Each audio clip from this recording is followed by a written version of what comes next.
So our game's implementation was based off of a game called Osu, and here's some sample gameplay of that.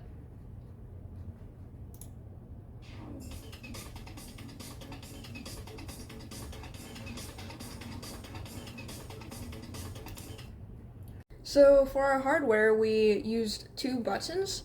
For this button over here, this one is used for clicking the circles when they appear. And this button over here is used for both pausing and playing the game, and also selecting language. As for the two slide pots, they're used for moving the cursor. This one moves it up and down, and this slide pot moves it left and right. So we have several sprites in this game.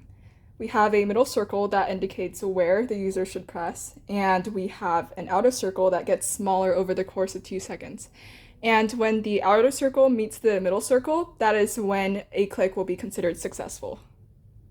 So during our game, circles have to be pressed twice per measure, which is once every half note.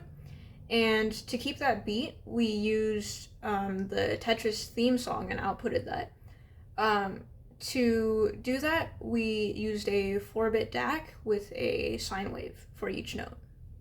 And we use 3 interrupts for this game, 2 timers for music, one of which is to output a sine wave, and the other one to determine the length of each note. And we also use SysStick to pull the slide pots and the buttons. And in the end, we output a score based on how many circles you pressed at the right time in the right place.